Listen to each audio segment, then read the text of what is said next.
Non ten clase social, non ten edade, non ten lugar xeográfico, senón que nos afecta a todas e cada unha de nós, sexamos quen sexamos e vivamos onde vivamos e dediquémonos ao que nos dediquemos.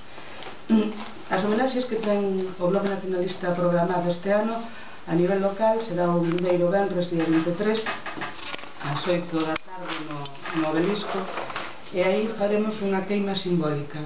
A nosa idea é queimar todas aquelas cousas que de algún xeito provocan violencia, discriminación e desigualdade de xénero. Unha queima que sirva tamén de homenaxe para todas aquelas mulleres que ao longo da historia, por se rebelaren contra o poder establecido, foron acusadas de bruxería, foron insultadas, torturadas e acabaron sendo queimadas públicamente. Queimaremos todo aquilo que provoca violencia contra as mulleres e que o que fai é que esta violencia ainda non este erradicada, e que nin tan siquera, como fixo mención xa a miña compañera María Xosé, nin siquera está nas axendas dos grupos políticos que en datas como este 25 enchen a boca con palabras grandilocuentes, pero despois sabemos que lexislan totalmente en contra. As leis que últimamente aprobou o Partido Popular tanto no goberno da Xunta como o pretende facer no goberno do Estado ca lei do aborto, o único que quere facer é oprimirnos e que volvamos a décadas que pensamos que xa estaban superadas, porque, como ben dixo María Xosé, é un dereito das mulleres o vivir sen violencia.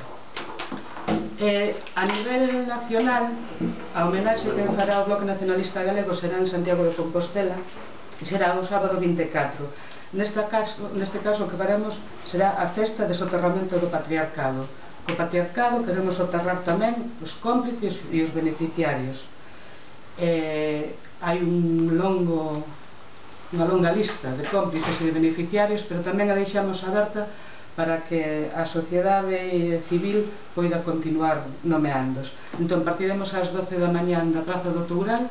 Temos previsto chegar sobre a 1 da tarde ao cemiterio de Parque de Bonaval, e ali é onde se celebrará o merecido enterro. Queremos mencionar especialmente que estes actos queren ser actos cívicos, abertos e plurais, onde todas as persoas e grupos que deciden acompañarnos poidan tamén expresar o que para elas significa este día.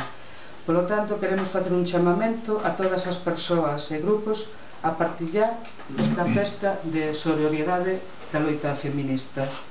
Aquí compre moita unidade, aquí compre moita rotundidade, porque temos que enfrontar un terrorismo que non está recoñecido como tal, nin está atacado radicalmente.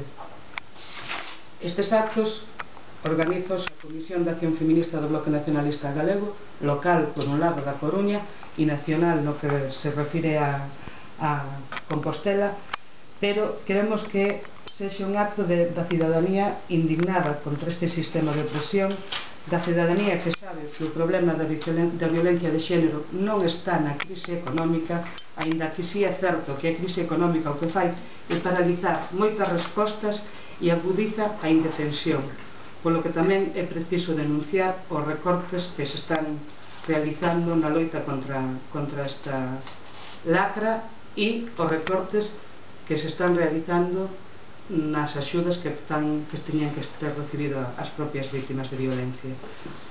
Nos decimos que o que lles doe é a nosa vontade de vivir fora do patriarcado. Esta é, sin dúbida, unha das citas máis importantes para o feminismo. Sin a desaparición do patriarcado, o que está claro é que non será posible unha transformación radical e para un mundo máis xusto e moito máis digno. Tamén queremos, dende o Bloque Nacionalista Galego, convocar a todos os actos que se programen nas distintas cidades e localidades para loitar en contra desta lacra. Queremos converter, ademais, non só o 25 de novembro, senón que todo o ano sexa un ano de loita contra este terrorismo que masacra e chega ao último extremo, que é o asasinato das mulleres.